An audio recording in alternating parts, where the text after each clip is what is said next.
9 a.m., so let's call the Water Commission meeting for September 21st to order. And let's start with a roll call. Chair Cooney, Present.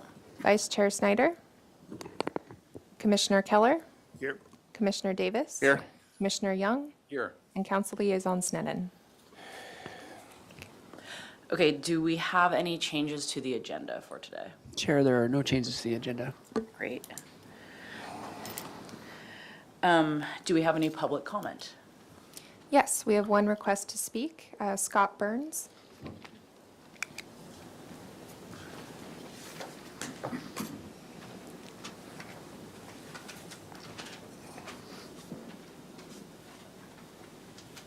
Good morning, Chair. Commission. There's a little, sorry. Oh, that's great. I don't do this often. I realize this is public comment, and you can only listen to my comments. You can't really make any actions. I've got a question on Spring Street. I have a son who's looking to buy a house there, so suddenly I'm interested in it. The City of Santa Barbara and the Santa Barbara County Flood Control District in 1976 exercised a joint power agreement to handle the Santa Barbara East Side Stormwater Control Authority, which is authorized to construct and maintain the storm drain system.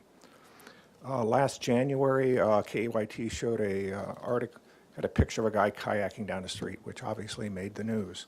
Now, the good news is I hear that we no longer have sewer backups in that area, so that's positive. And I'm just wondering what's going on with the water system on Spring Street. It may be that you guys have talked about it with the flooding at a previous meeting, and I don't know about it. If you do, I'd like to know about it.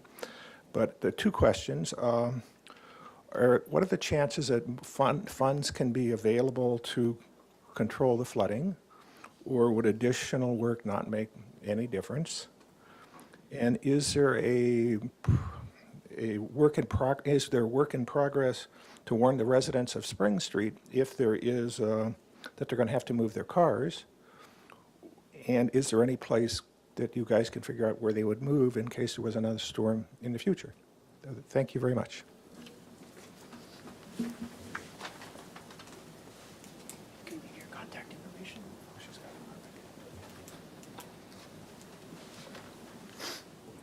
Does anyone on staff want to reply to that?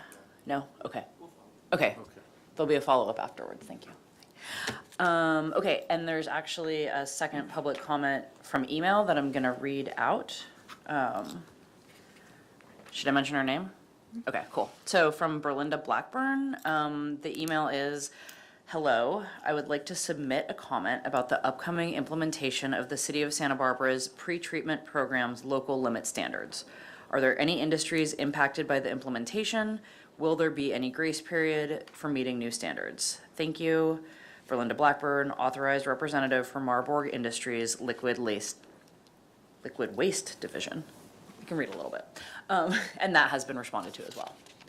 Okay. So moving on to the consent items. Do we have any comments on the last meeting minutes? Madam Chair, I'm going to have to abstain because I was not here. No problem. Anyone else? Comments, questions, or concerns? Okay, fantastic.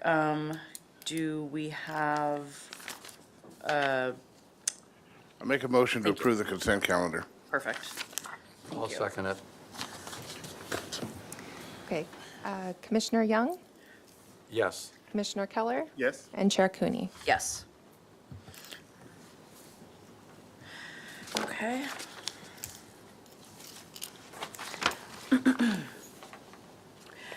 So moving on to item B, professional services agreement with HDR Engineering for multi-water and wastewater rate studies. Those are all on the consent. Oh, sorry. Part of a consent My calendar. mistake. So we're moving on to six, excuse me. So we're on to administrative items.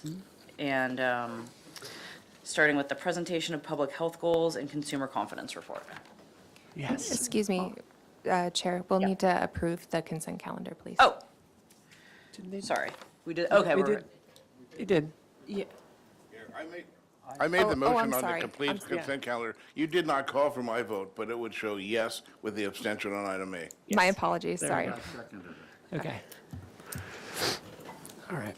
And with that, Madam Chair, I'm going to turn this over to Galen Fair, who's going to walk us through our consumer confidence report that was published in June and also our public health goals. Thank you. Good morning, Chair Cooney, Water Commissioners, and Councilmember Sneddon. My name is Galen Fair. I'm the Water Quality Superintendent. Today, we're going to talk to you about our public health goals and consumer confidence reports, annual requirements for all of the data that we provide, but we'll get into that. So a little overview of the presentation. I do want to talk very briefly about the Water Resources Laboratory, partly to brag about my team, but also that is where the majority of the data is generated for these reports. Then we'll get into the Consumer Confidence Report, the Public Health Goals Report, and we've added a couple slides at the end to talk about some emerging contaminants. So first off, our Water Resources Laboratory. The Water Resources Laboratory supports the entire city on all of their analytical testing needs. So we support water, wastewater, creeks division, waterfront. So we're not just the Water Resources Laboratory, but citywide. Our lab is staffed 7 days a week, 365 days a year. We do not take a break. We have 7.5 full-time employees and 3 hourlies to get through all of the sampling and analyses that we do. Our lab operations consists mostly of regulatory compliance, so that's the reason we exist. We're here for the regulatory needs of water resources, but we also do some process control for our water system and wastewater system. We do all of the sample collection and the analytical testing. Another major component of the laboratory is our quality control. So that's really to ensure that our data is reproducible, accurate, and defensible. We have our pretreatment program that's part of the laboratory. So that is to monitor our industrial users that are discharging to the sewer. And then with all of this data, we have reporting and documentation and data management that we have to work through. Our laboratory is ELAP certified, which is the Environmental Laboratory Accreditation Program through the State Water Board. And we are certified both in water and wastewater analyses for a total of 54 test methods. So just to give you guys a little bit of comparison, although our neighboring districts are districts and they're either a water district or a wastewater district, the labs there have about 10 test methods that they're certified on. So we're a pretty big lab. We've got a variety of test methods that we can produce data. Our annual performance, we do about 15,000 samples every year and 45,000 analyses on those samples. In addition to those 45,000 analyses, there's roughly 9,000 additional quality control analyses.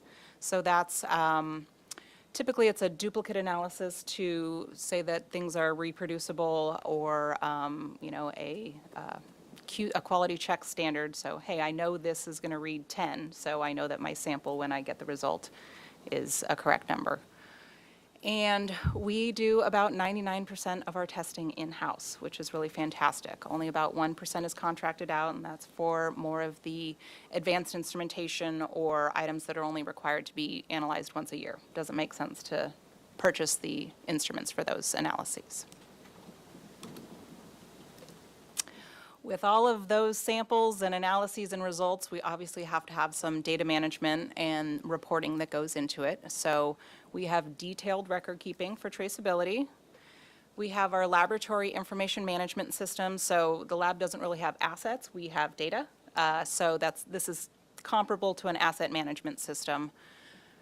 Stores, organizes all of our analytical data. We can pull that data then and compile reports. And the laboratory is responsible for compiling all of the regulatory reports for drinking water and wastewater. We have monthly, quarterly, annual, semi-annual reports that we submit to the state. And of course, our consumer confidence report that we are going to discuss today. So we also call this our annual water quality report, so I may use those interchangeably, but this is the CCR, or the Consumer Confidence Report. So what exactly is this report? We do it every year. It's a regulatory requirement by the California State Water Resources Control Board Division of Drinking Water, or DDW as we refer to them. It provides information on our local drinking water quality, so what our customers are getting out of their tap. That's really important. And it summarizes the detected parameters in the water. We also, in the report, it's both regulated and regulated contaminants, and we'll get into that a little bit in the presentation. It's due annually, it's due July 1st of every year, and it summarizes the previous year's data. So this CCR is the data from 2022. So what are the elements of the Consumer Confidence Report? We describe our water system information, our water resources, our water sources. We provide definitions. There is the meat and potatoes of it, I like to think, because it's all data, is the water quality report, or the chart. There is additional required information that we must put into the Consumer Confidence Report, very specific language from the state. So that's on cryptosporidium, radon. There's specific language about lead as well. And then if our water system has had any variances or exemptions to our regulations, we have to put that into the report as well. So if any numbers are above a maximum contaminant level, we must provide that data. And there's some additional educational information that's required in the report. So before I get into the numbers and the chart, there's some very specific definitions that are very helpful to understand what the chart is. So the first one is the detection limit for reporting, the DLR. And what that is, if we detect a parameter above this limit, or this limit, we have to put it in the report. So there's a lot of data that we receive that is a non-detect. Because it's not above that detection limit for reporting, we don't have to put it in the report. The next one is the maximum contaminant level. This is the highest level of a parameter that's allowed in drinking water. I'm trying to think of a way to say this. If you drink 2 liters of water every day for 70 years, that's where they put this maximum contaminant level. So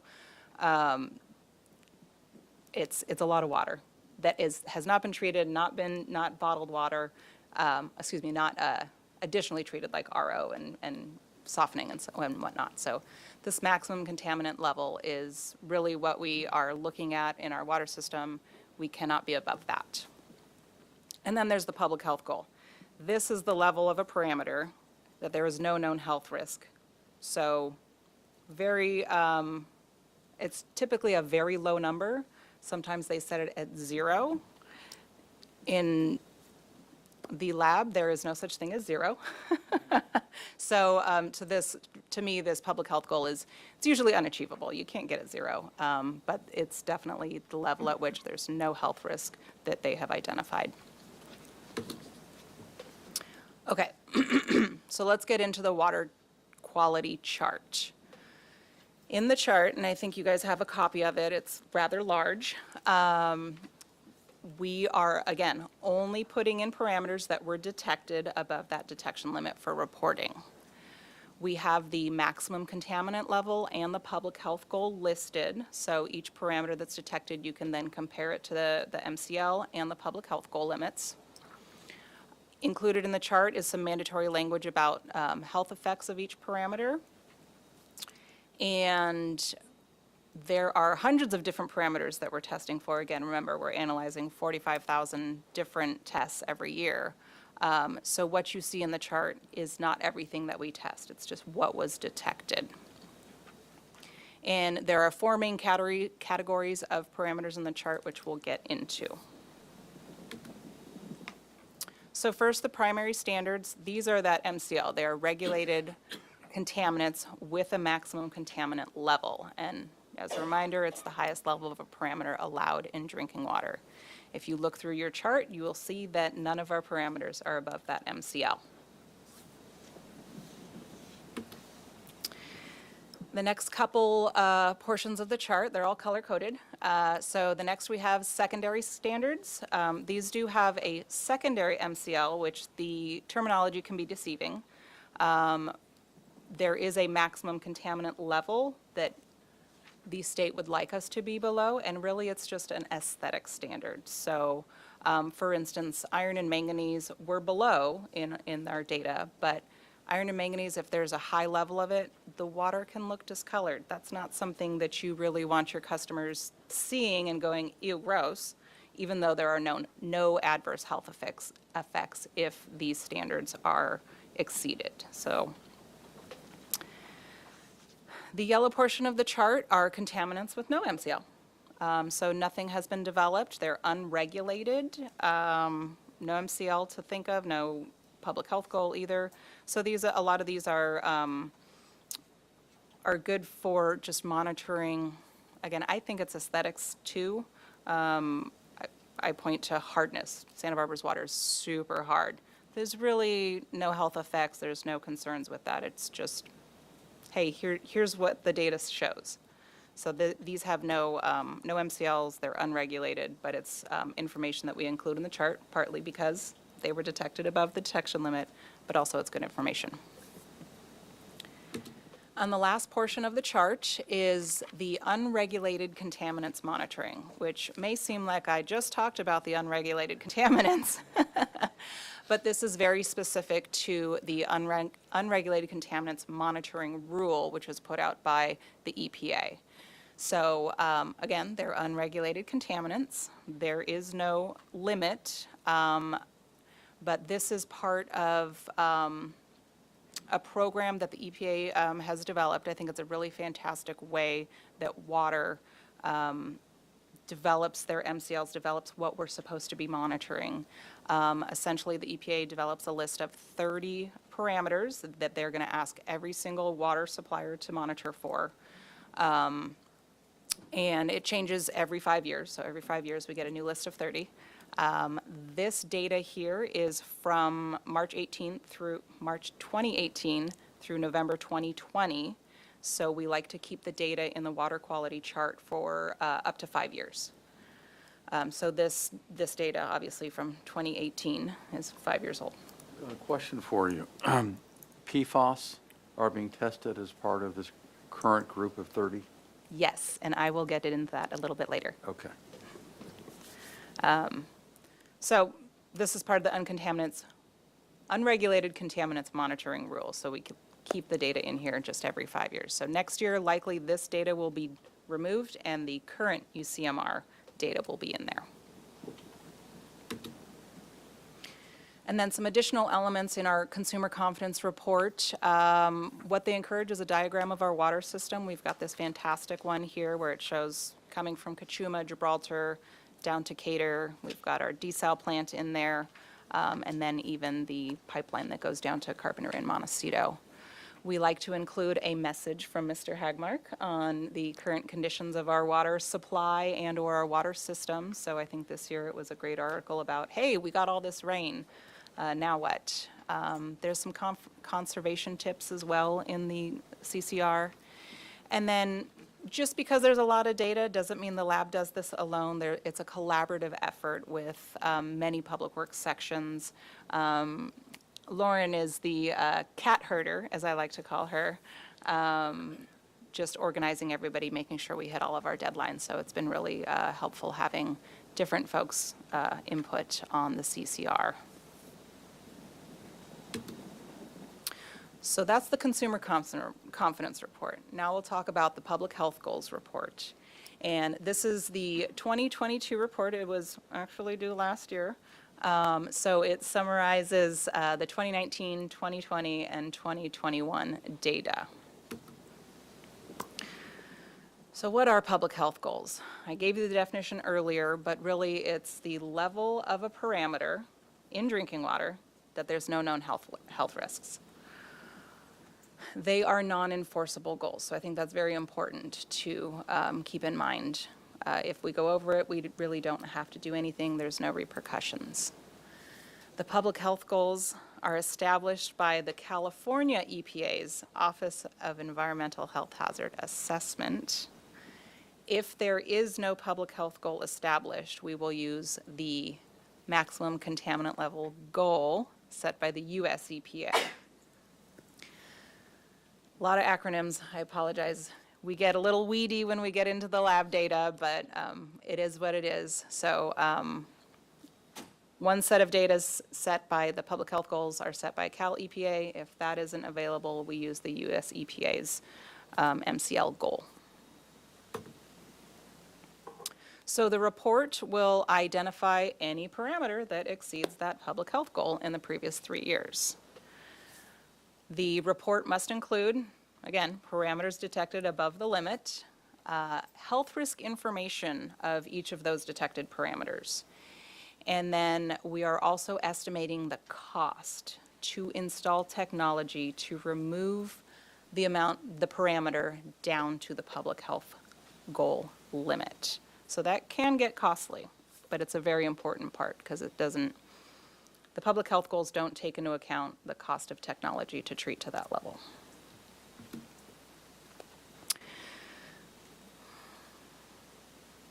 I think that part of the chart got cut off, but I know it's on there. So these are the detected parameters that were above the public health goal. We have, and then how they occur and in what water source they're occurring. So bromate is a disinfection byproduct.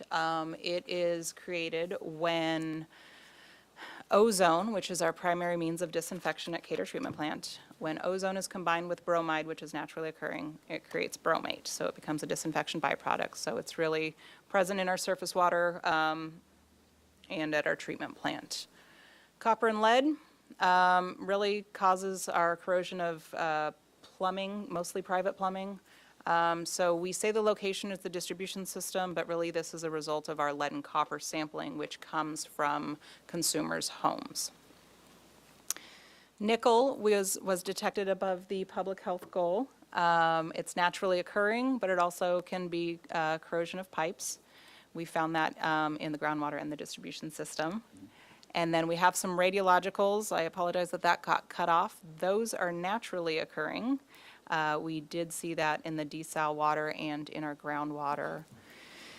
And if memory serves, there's one more that you can't see on the presentation, tetrachloroethylene, or PCE, which is a chemical solvent. Really, one of the main causes is from dry cleaners. So we detected that in one of the groundwater wells. Quick question. So just to be clear, the copper and lead that's been detected is not in the water that's being supplied as it's supplied. It's in the homes or the distribution system, right? Correct. So it's a little misleading.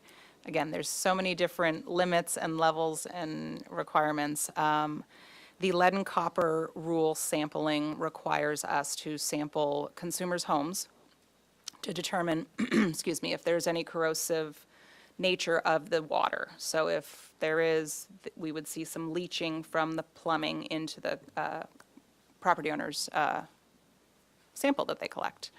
So that's where, when I say it's in the distribution system, it's really in the property owner's homes. And also just the tetrachloroethylene, the one you talked about, the dry cleaning, is that just in the groundwaters that comes out, or is that as it gets distributed, the measurement? So that one would have been in the raw water. Raw water. Yeah, so before treatment. As to lead, are we aware that we have homes that have lead pipes? Have we notified people that they should be looking into this? So that is, the lead and copper rule was recently revised. We are required to be in compliance with the new rules by October 16th, 2024. And part of the efforts of that new rule is to identify the material of both the public water system and on the private side, so on the other side of the water meter, which is a tremendous amount of work. So we're in the process of doing that. If we determine that there is lead, obviously the property owner will be notified. Currently, the only way we have an idea of lead in a property owner's home is by this lead and copper sampling the results. So we get those results, send them those back, and then they So do how- what they will do. How are you sampling such that you'd be able to detect lead coming out of an individual home? So the way we sample is, the requirements are to have the water sit stagnant in the home for 6 hours, at least 6 hours. So it takes a lot of coordination with property owners. Hi, are you willing to participate? This is what you have to do. Let the water sit. Easiest is overnight or while they're away at work. But again, if it's overnight, don't flush the toilet, don't grab anything to drink in the middle of the night. So once it's been sitting for 6 hours, then we've dropped off a bottle to the property owner. We're not taking the samples ourselves. And they are to open the first draw, so that first flush of water, fill up a 1-liter bottle, and then we pick it up and have it analyzed for lead and copper. And from those results, we can tell if there's been leaching of lead or copper into their drinking water. So have you implemented this yet? We are currently in process. We have, sampling occurs from July 1st to September 30th. So we are required to sample 30 locations. We're at 26, so we're coming down the home stretch of getting those samples collected. Then we will compile that data, and we have to, the water systems requirements are the 90th percentile value must be below the action level for lead and copper, which I believe it's 15 for lead, and copper is escaping me at the moment. 1.3, thank you. So that's the lead and copper rule and how we determine the presence of it in the distribution system per this slide. So I'll look forward to seeing what the data looks like after you've been through this period of time and sampling.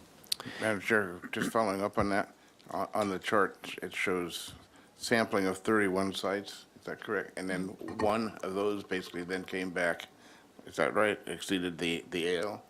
So that in the chart is from 2020, so we're in the process right now of doing the sampling. So that Right. data is from 2020 when we collected the Be samples. interesting to see any change. Yeah, so we were able to get 31 sites last time, and I believe the 90th percentile value was, And going back to Jeff's question, is that sampling, how do you choose the houses? Is it just voluntary, or you're going to old houses where you might have that type of plumbing? yes and yes. Yeah.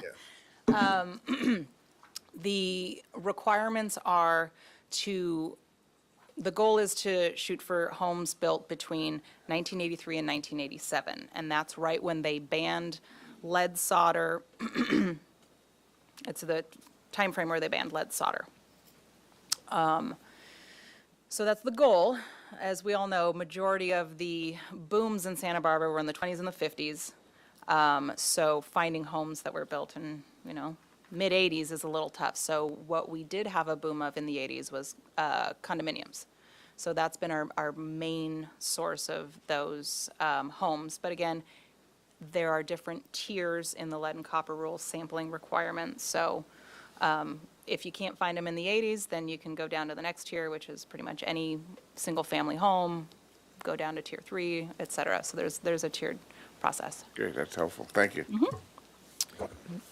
And Madam Chair, may I ask a question also? Yeah, thanks. So for the PCE,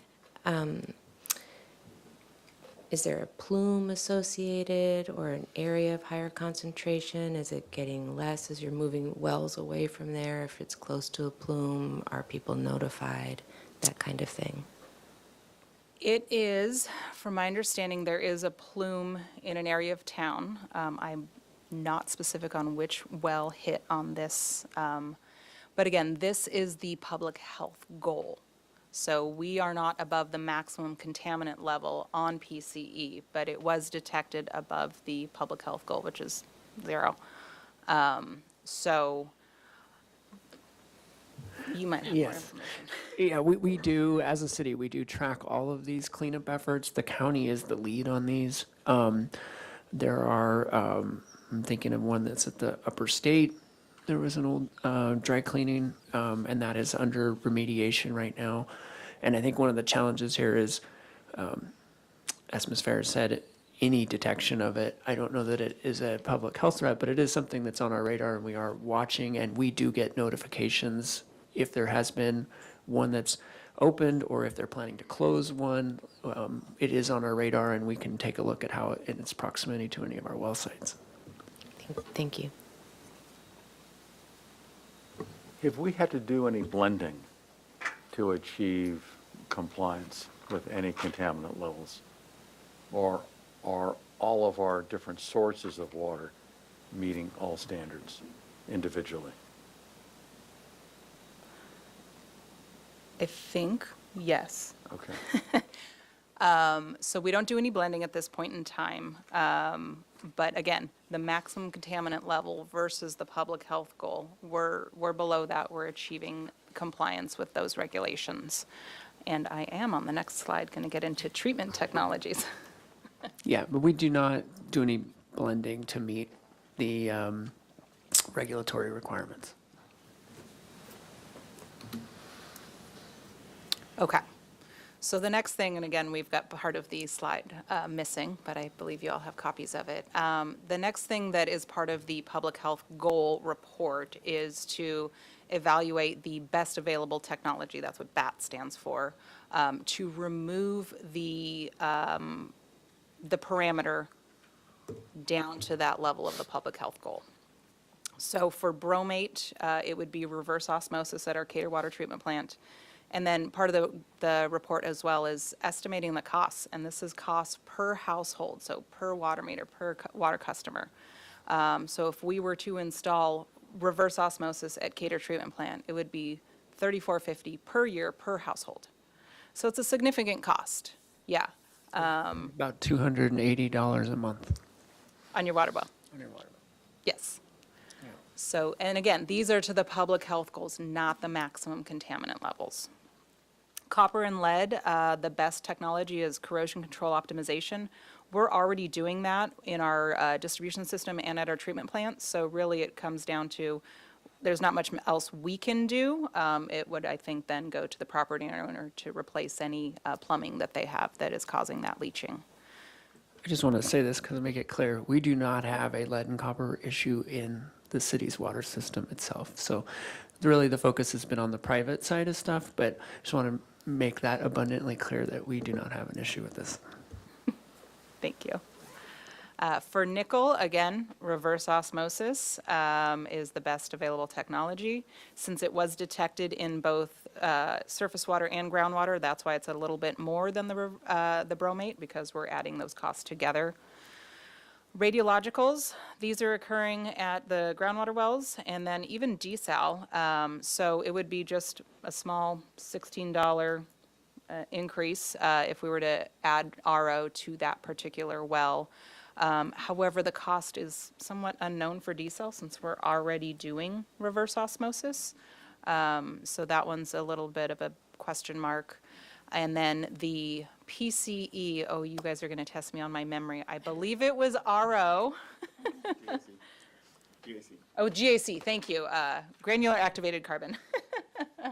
And that was just $28 a year. So again, that's one groundwater well that had PCE. So if we were to install treatment to get it to that public health goal, it would only be $28 per household per year.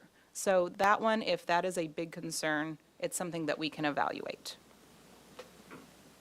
But when you look at that, that's for one well, and as you know, our wells are all pretty small producers, so that's a pretty hefty price across the board if you take a look at that one. So for the, I guess bromate and nickel and things that are mitigated by reverse osmosis, if someone was truly worried about that, would installing like a commercial, like reverse osmosis in their own home be like a way to mitigate that without charging everyone in Santa Barbara $4,000 a year for it? Correct, yeah, Okay. yeah.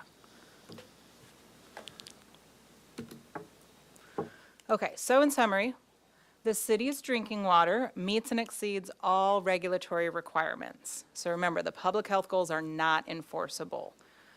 The city's water is safe to drink. I like to remind everybody that just because there are things detected in the city water, it is water. It's naturally occurring. It comes through the ground, you know.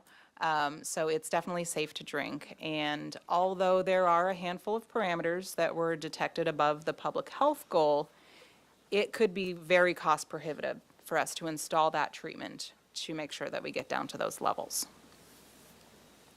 Can you expand a little bit on the scrutiny on potable water systems versus bottled water? Ooh. Wow. Putting me on the spot. So my understanding is that almost all bottled water producers, I guess, they're taking tap water and then they further filter it. Either it's through RO or something else. I mean, we've got some of these like alkaline water that, you know, they're throwing this stuff out there. They're adjusting the pH. They may be adding minerals, but again, they're doing that stuff and they're not as regulated as the tap water is. So the tap water that they're initially pulling is very regulated, but then they start doing their stuff and making their magic water to make, I don't know, make you younger. So it's not as regulated. I feel that the city's drinking water and any really municipal tap water, if they are adhering to their regulations as they should be, it's safer to drink than bottled water.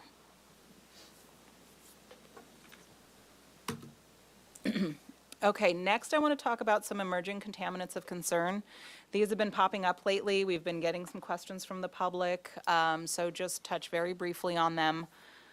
So back to your question about PFAS, Commissioner Young. PFAS are per or polyfluorinated alkyl substances. The list of them seems to be growing and growing and growing. A lot of this has come to light with DuPont or 3M. There's been a movie made about it, so it's been in the media a lot.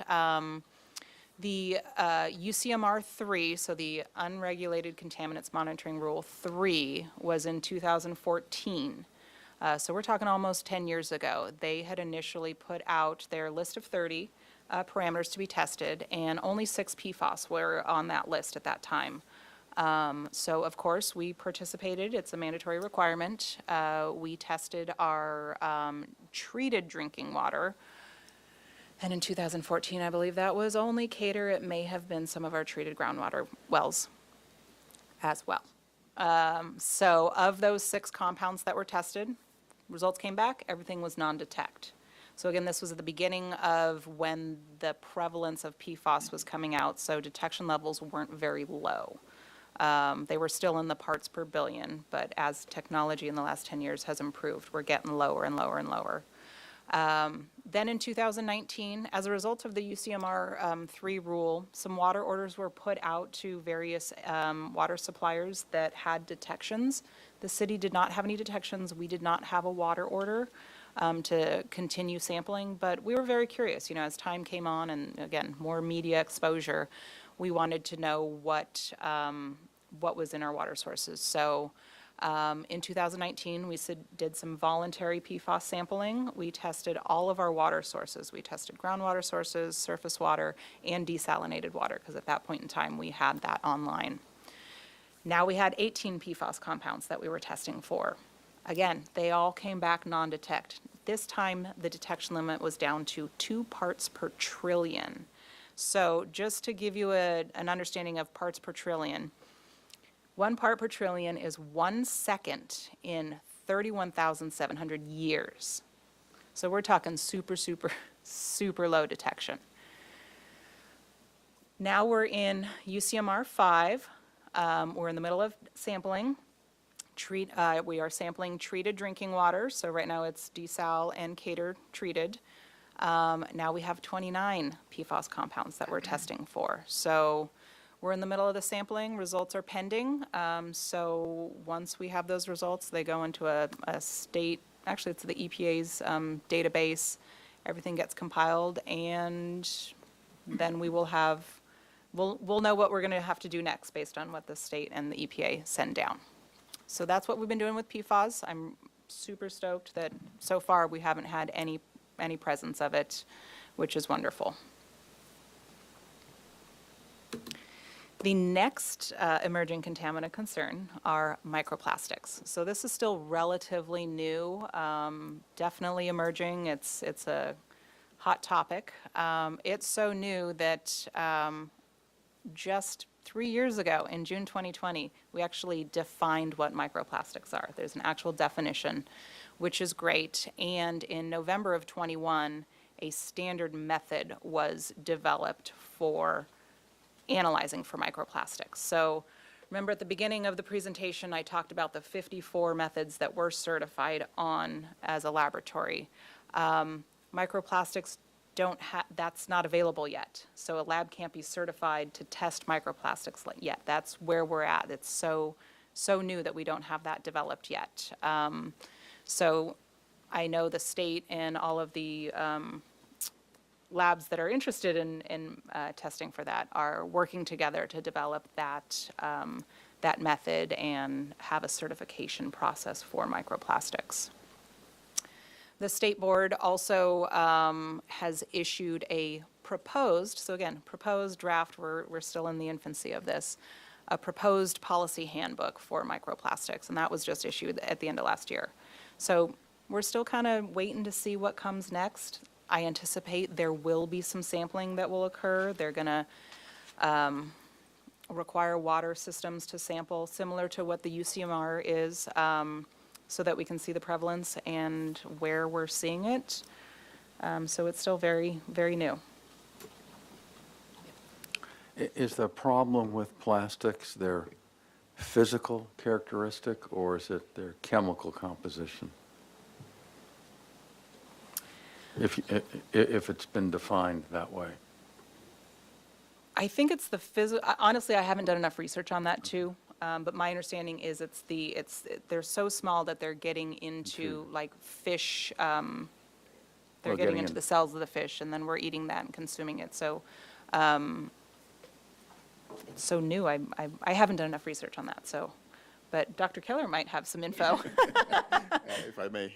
Yeah, so they also are carriers of other pollutants. They absorb other pollutants, and so they can be the vector, the transport for those pollutants into our foods, into our waters, into organisms that we may eat, or even just in the environment. So that's the concern as well. Their actual chemical composition mostly is inert, so it's not the big issue, or their form. It's more the contaminants. Being a carrier Yeah. of other things.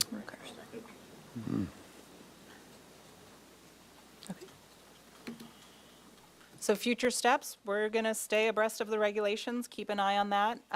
Obviously, if there's any monitoring that's required from the EPA or the State Water Board, we'll do that. And we're also exploring opportunities to participate in any research studies. We're lucky enough to be so very close to UCSB, a great research facility. So as those opportunities present themselves, we discuss them, and if it makes sense, we participate.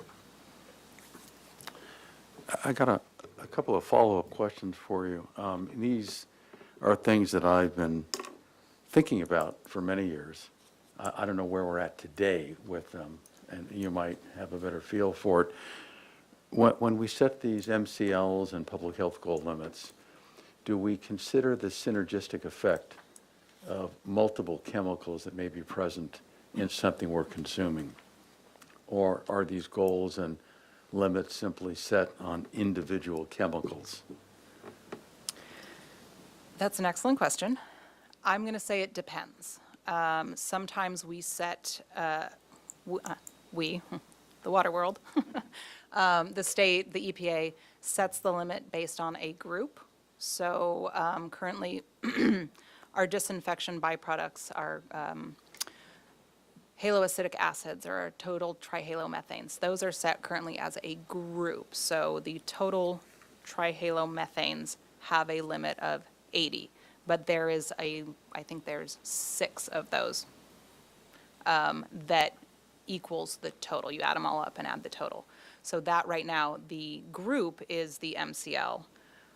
Currently, I have seen that the public health goals, they're now starting to individualize those. So I think it really depends on what it is. So for instance, if we have trihalomethanes of a certain level, and maybe they're below the MCL or the public health goal, but we've also got elevated nitrate levels and some copper and some other chemicals in there. Have we gotten to the point yet where we're starting to look at the synergistic effect of having a load of multiple chemicals?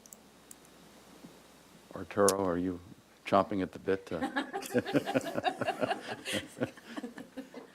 Yeah, so the MCLs are set individually. They're not set considering other contaminants that may be present because it'd be complicated because every water supply, every source would have a very different mixture. So it'd be very difficult to set an MCL that considered everything. But when we do risk assessment, that's when we take a look at what's in the water and then we sum up all the various risks. So if something is below an MCL, but there's another thing that's close to the MCL, and so they keep on adding up, then you find that that water has a high risk or not. And so it would be the summer. Now, it doesn't take into account synergistic, which is what you're asking. And that the complication there is that, for example, you mentioned nitrate, and you may have also copper, but they affect very different ways the organism. So it'd be difficult to say what's their additive response. There's been some effort to try to figure out what are the synergisms or antagonisms. Sometimes they may actually have different, but it's not clear, the science is not clear on that, so the regulatory world has not gotten to that because the science doesn't provide enough evidence for that. And I think that trihalomethanes is a really good example because it's really an interaction of organics, naturally occurring organics in the water, and chlorine. And it's very dependent on the age of the water since it was treated, the temperature of the water, the amount of oxygen in the water. I mean, all these things go into the formation of trihalomethanes, and we've learned a tremendous amount in the last 10 years and have really gained better controls over that with feeding carbon, with aerating our reservoirs so that we can off-gas trihalomethanes. So it has made a significant difference, but it would be hard to say, here's how much chlorine and here's how much organics. It really, in that case, we're talking about trihalomethanes, which is a combination of all these different reactions that are occurring. So it does happen. Now your question, does nickel or copper or any of these other things make trihalomethanes more prevalent or more complicated? I haven't seen anything on that particular. And I just think it's a shame, that we haven't gone to that next level yet. Just because of, our use of chemicals is so prevalent, they're all over the place. Yeah. The group of 30, what was the time period when EPA is going to? It's every 5 years. Every 5 For years. the UCMR, yeah. So they have, my understanding is they have more than a list of 30. They've got all these different ones that they're looking at, and then they'll finalize it and say, here's the 30 that you're going to look at this year. Here's the 30 that you'll look at in 5 years. So as things come through and we learn more about these different constituents, that's when they put them forth. So, and the challenge that we have as a city and other municipalities is we're really looking at what the current regulations are. We're lucky that we've got research so close to us, but that's not our goal, is the research. We leave that up to the education facilities to handle that, and then that goes into the regulations can, pick at the research and see what they need to put in place so that the water systems can comply with the current regulations, so. And I know for public who's listening, I mean, this can be a scary conversation. I mean, we are 80% of our bodies are water. It's a critical element of who we are and making sure that our water is safe. And I do want to kind of end with, for at least a portion of water that does come through our ocean water through desalination, it is removing contaminants to the molecular level when we go through our RO membranes. And again, we are monitoring that very closely. And for our surface waters, we have a very fortunate situation where our watershed, there's no development in there. There hasn't been any development back there, and we don't have a lot of the baggage and contaminants that maybe some other watersheds have. So we are very fortunate, and we're not saying that that's a reason to relax, but we do keep a close eye on it, and we are well positioned. We may be very vulnerable to droughts, but when it comes to the safety of our water, we are in a good spot. Any other comments or questions from the board? Any public comment? Oh, sorry. Just a comment that it's such an excellent report that goes out to the public, and it has the extra information in it, and it's very pleasing to look at, and it comes in the mail, and I just want to thank you for that very transparent, forward-facing, proactive messaging. It's really great.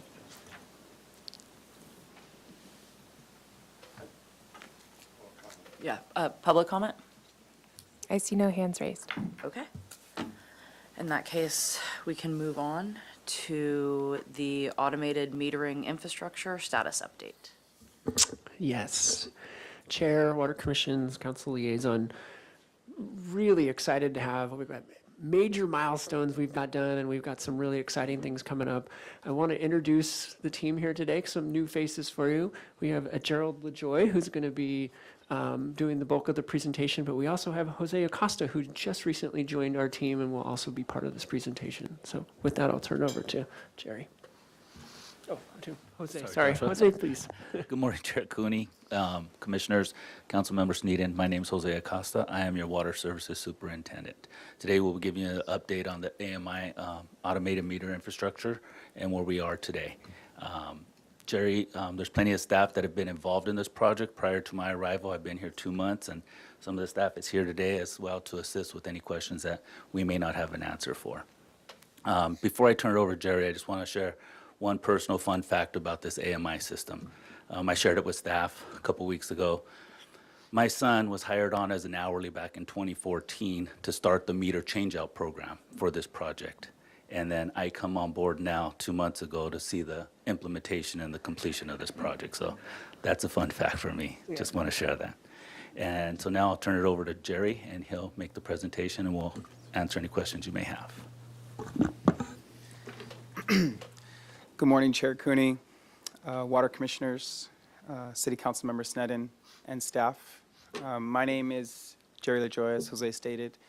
I'm the Water Service Supervisor here at the city, and I'm relatively new here, but super excited to be here to present today's presentation on an update on our automated metering infrastructure, also known as AMI.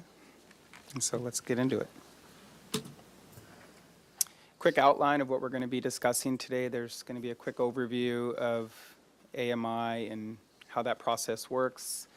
Some of our project milestones that myself and our team are excited about, and then a customer portal rollout. And then at the end, we'll have some room for some questions and hopefully some good answers. So what is AMI? You can see this picture in the bottom left. Number one, it shows a house, and then it's got a little device there to replicate a meter transmitting unit, also known as an MTU, which sends reads over a secured network to number two, which is a data collector, also known as a DCU. And we have 22 of those set up around the city. Those DCUs then deliver wirelessly, they deliver the data in-house. It shows the water usage and alert notifications. And then the final step is it then gets transported to a customer portal. And this technology is basically the same as the gas company is using as well. In fact, the same company. Some of our visions and long-term goals, working with the public across multiple agencies, or departments, I'm sorry, our metering team, our conservation team, our distribution team, our billing and finance team. We want to try to continue to collaborate and coordinate effectively to earn trust and the high regard of our community with more detailed water use and more rapidly accessible data for our customers and our staff. And AMI is in line with those goals, and you can see some of the benefits there. There's several more, but we just listed a few. This is kind of a cool chart. It shows a timeline, as Jose stated, back in 2014. So this is, almost 10 years in the making. And I know when I started, AMI was like, everybody was really excited. It was ramping up. And back in 2014, our distribution team started replacing all of our meters, making them AMI compatible, changing meters and/or registers so that they can be programmed with this new software. And then in 2019 and 2020, there was a pilot program where the city tested out a bunch of different softwares to see which one they wanted to go with. In 2020, there was some grant money that was awarded to the city, and then a really difficult process that I'm glad I was not a part of. In 2020 and 2021, there was the contracts. And then 2021 to present, it's been deployment of our endpoints, attaching those to the water meters, being able to import data into our billing system, just a bunch of things have been going on the back end to make that work. I think something interesting to note with this too is the city, we used a third-party contractor to do our installations of our endpoints. It's just over 27,000 endpoints that were installed.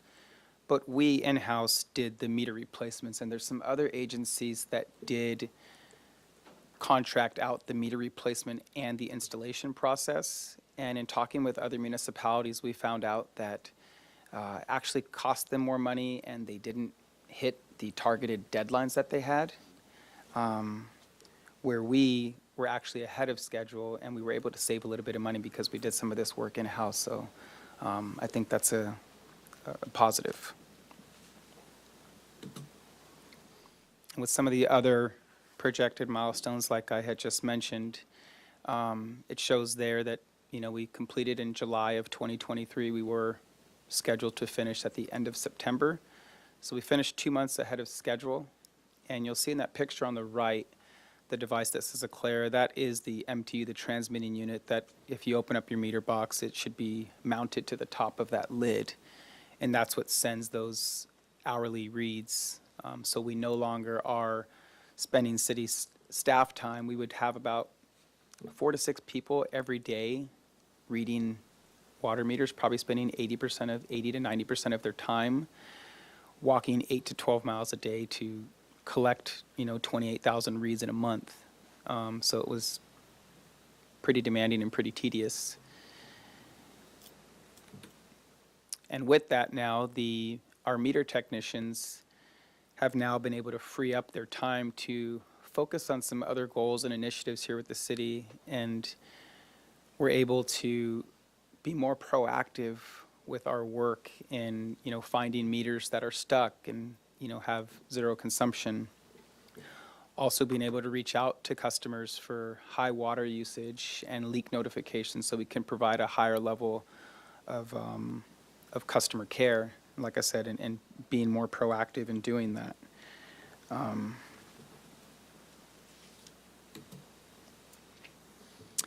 In that picture, when I showed you what is AMI, step 4 was it gets delivered to the customer. This is something that we're currently in the process of trying to get rolled out. It's called a WaterSmart customer portal.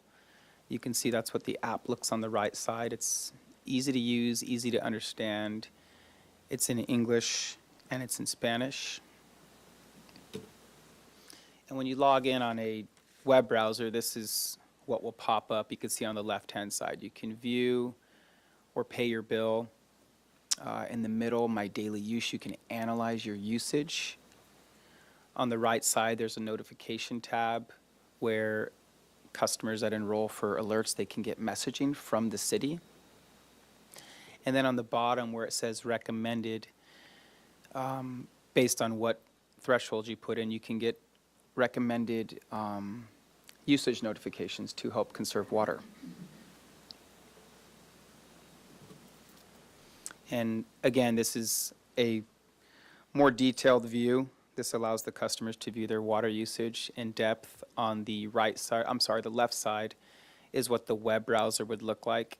And then the right side where it says investigate possible leak, you can see there's 2 different bar charts. In orange is saying that there's a possible leak. In blue, it's considered normal usage. So the system is set up where it'll analyze your usage and it will detect where you may have leaks. Because it's transmitting hourly reads, if it sees a spike between 2 and 6 in the morning and your irrigation system's off, that can be an indication that, there's usage. And after a certain amount of time, it can detect, I think it's after 2 years, it will know your watering patterns. So in the summertime, if you're filling up your pool, it's not going to spike that as a leak because it will start to figure out your usage. And what's exciting as this technology continues to evolve, there's more and more tools to be able to take everybody's water usage and be able to really distinguish a leak from some type of normal usage. And I think with that, and we've already seen that even though we haven't rolled it out to everybody, the staff and our beta test group have given us some really good feedback on that, and we've already been able to capture a ton of leaks, which has been fantastic. So Yes, is sir. this going to replace the flume devices that we currently have? I don't think it does, because this does, the granularity of this, I'd say it's It's hourly. Hourly. So it'll pick up anything. where flume is down to the minute. And so if you really are interested in that granular use, I still think the flume has a really powerful, the challenge with this, if we wanted to go down to that minute data, is the battery life. With 27,000 of these, we didn't want to go out every 2 years and replace them. So these have a life of 20 years. 20 years, based on, again, this type of data transmission that we're planning here. So a pretty big difference, but I still think the flume has a really big part to play. We're not taking away the rebates for our customers on that if they really want that granular data, which can be really powerful in finding those really small leaks. I still think there's a role for it to play. Yeah, we've already seen advantages. We get calls, and it's a kudos to our team because I don't know how this was done prior to having this data. People would call because, typically they would read the meter and then you'd get a notification, you get a door hanger because your usage was high. We'd go out and verify that that read was accurate and correct. You'd get a door hanger, which would then generate a phone call to our conservation team. And our conservation team was able to help troubleshoot either over the phone, or we would go do a site visit to determine where and how big the leak was, if we could find it, if we can see it. Oftentimes you can't. But with this data, we can now tell them at Friday at 5 o'clock there was a spike and it ran consecutively until Monday morning, and then they're able to go back and think about what they did from Friday to Monday. It's a lot easier than saying we read it last month, it was this, we read it this month, it's now that, and we don't know what happened in between then. So will this send an alert to your phone or your computer? If you're signed up in the portal, yes. Okay.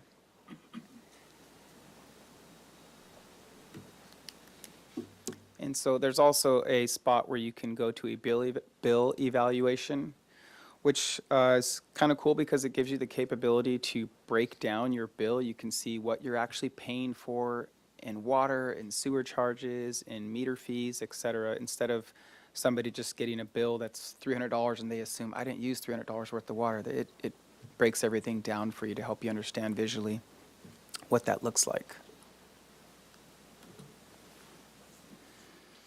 And another custom alert that you can do with this is you're able to set thresholds if you use X amount of gallons and you would like to be notified.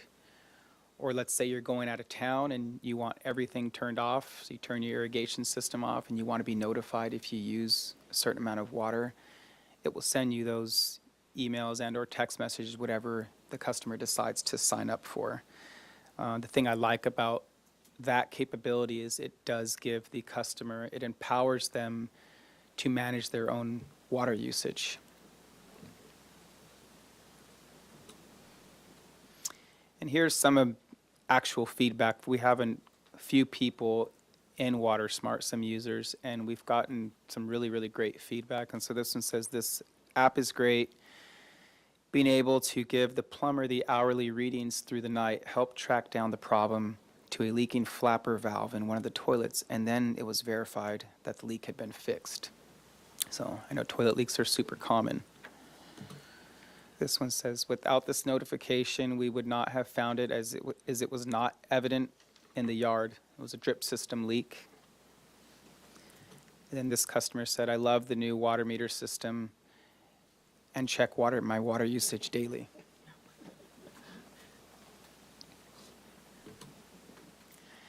And so WaterSmart is kind of the last step of our rollout with AMI. We are slotted to do our first batch of rollouts next month, sometime in October.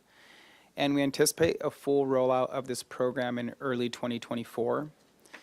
And like I said, one of the benefits to having this portal is that you're able to go in there, you can view your usage, you can view your bill, you can analyze your data, you can get those notifications, and you can also pay your bill. So it's kind of a one-stop shop to view everything that you need.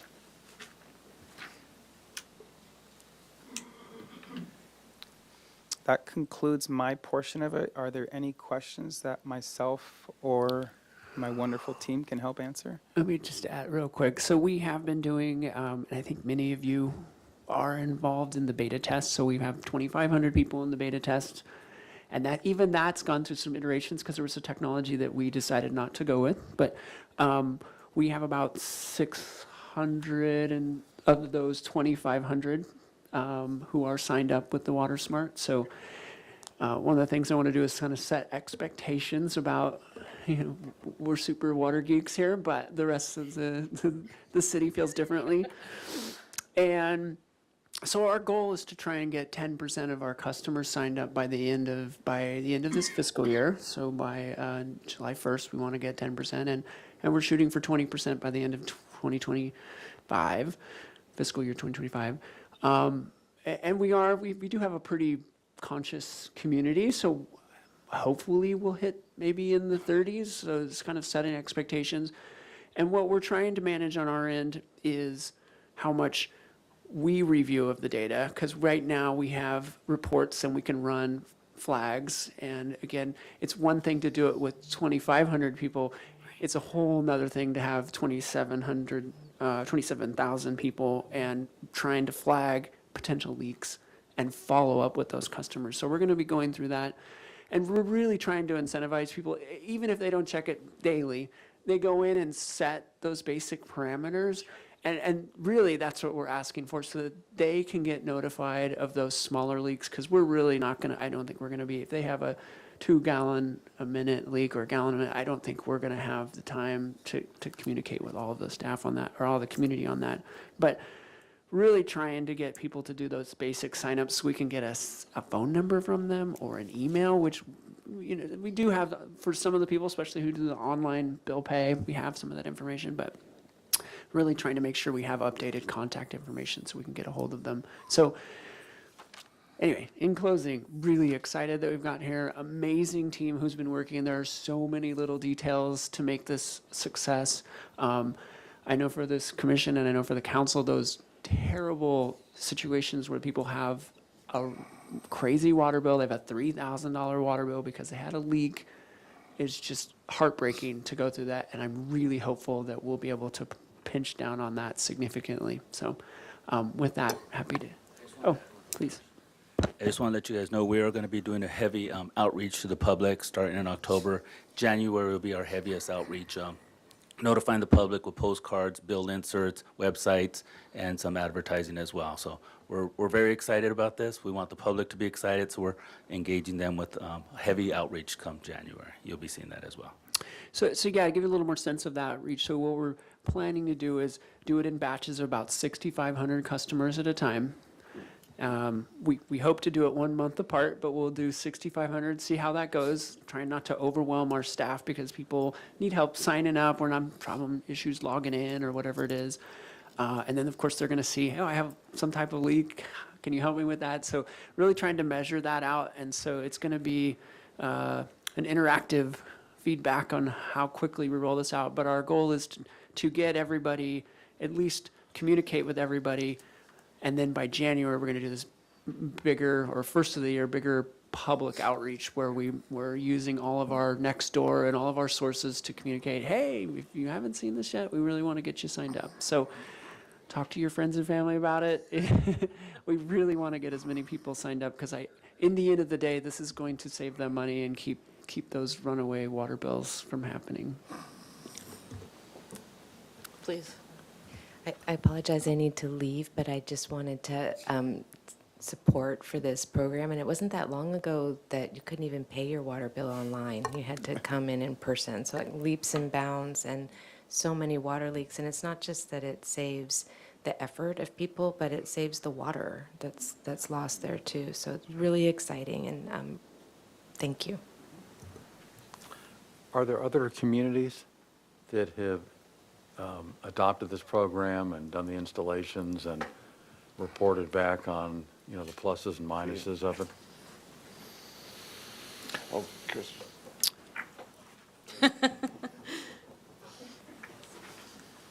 So AMI technology has been in existence for probably about 15 years. It was newly implemented back then. There are several communities throughout California. It's not something that a majority of the communities have adopted or implemented. But the ones that have are very excited about. The customers get the feedback. They catch their leaks early. We've gotten some communication from other agencies as well that they're excited and their program works well.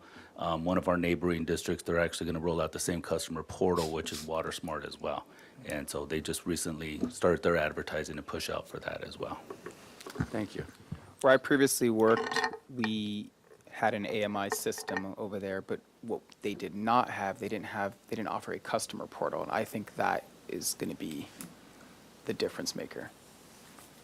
Just a quick question. So if it's very successful in terms of the advertising and the limitation is mostly just the signing up, or are there other limitations in terms of bringing in more customers than the numbers, the 10, 20% that you were mentioning?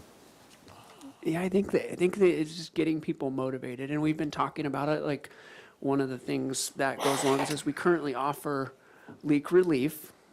I think it's once every 5 years. And the question is, if someone doesn't sign up for this, at least the notifications, should they be eligible for the leak? And I think that's something we're working through right now to really encourage people to do that. And, unfortunately, it's kind of rubbing their nose in it if they didn't sign up and they have a leak. But trying to figure out what that balance is to it. I don't know if you had more to add to that. Yeah, and we're already starting to take a proactive approach on this. Like I said, because we're pulling the data in via AMI as opposed to walking routes, when you import those reads into our billing system, an exceptions report is then created. Here's your no usage, here's your high usage. So those high usage ones, we flag them, and we then go back and analyze their reading history, and then we'll call the customers. And when we engage in those conversations, we're making sure we have accurate phone numbers and emails on file so that when we do this outreach, it's going to go to the right person. And we also let them know that this is around the corner, because typically if they call the billing office or the conservation team, they're always wanting to know, can somebody help me? They're looking for an assist, and this is when they see that this option is there. I think that on top of all the other outreach efforts that we do, naturally people calling the office will be able to sign up several people as well. Yeah, I think that's going to be our catch. If you want a rebate from the city, you got to sign up. You had a leak and you aren't signed up, you have to sign up if we're going to provide you any relief. You call in and you need assistance paying your bill, we'll work out a payment plan, but you need to sign up for this. So an iterative process, and I certainly hope we've seen a lot from this community when it comes to engagement in water. So, I really hope we break 50%. That would be huge. And then we're still trying to figure out how we as city staff can best support for those who ultimately don't sign up. Madam Chair, this one, our house has been part of the beta test since the get-go, so really, really helpful, really informative. It's a great program, really great program. On the custom alerts, you talk about 2 times your normal seasonal use. You're going to ask a lot of different ways to get in the weeds. What's normal? What's seasonal? How do you what are we measuring against? And my question really went: is that quarterly? Is that and then with the drought, outside landscaping, water went up during the drought, really down during this. What's normal? What's seasonal? Correct me if I'm wrong, team. I think what they will deem as normal is based on your the watering pattern. If what you used this September, they'll relate it to what was So, used last like September. monthly. Yes. Yeah. And the temperature, like we are tracking temperature and rainfall, so that'll also add to it. So if it's a drier than normal summer, the heats are higher, there would be an allowance that your water usage may go higher. It may be a leak, but it would be you won't get a notification just because. That's exactly where I asked the question, because again, I think those are the variables which could play into how you measure that. So really, I don't think I've done the custom alert stuff, so I gotta go back and look at that when I get home. Thank you. Thank you. Any other questions? Any public comment? I see no hands raised. So we can move on to Thank you very much. Thank you Yeah, for the thank you so much. presentation. Great job, guys. the Water Resources Manager report.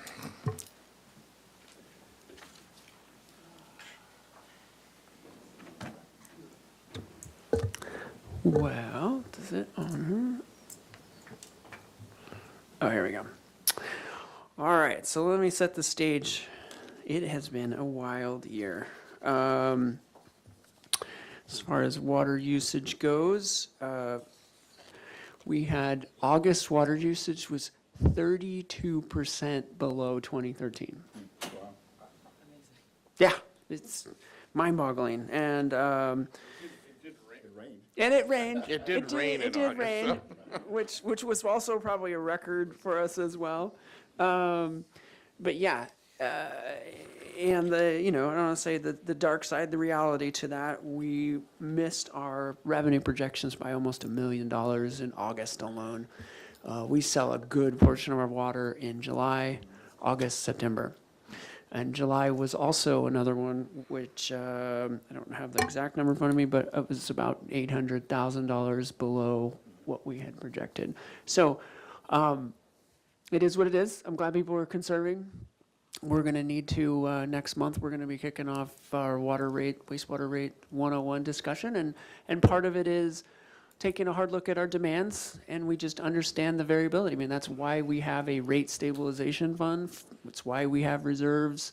They serve an important part in making sure that we can weather these things without having to start doing crazy actions, because we did have these levels of conservation. So just wanting to let you know what was going on there.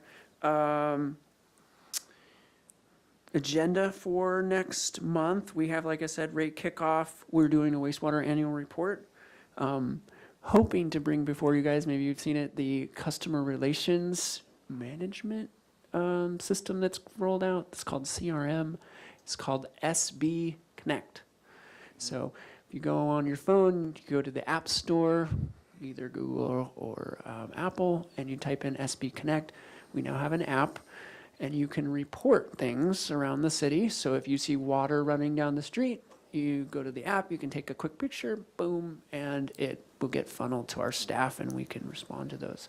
So it is not for emergencies, and that's why we wanted to take the time, whether it happens next month or the following, to have a public discussion about it and of what it can do and what it doesn't do, because we still need people. If you see a water main break, see water bubbling out of the street, we need you to call us right away. Chair, just quick, Joshua.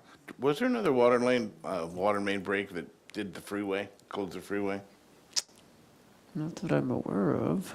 Okay, well, Matt's not here. I'm not aware, no. I was on Google Maps when I was trying to go somewhere, so. Oh, no, hopefully not.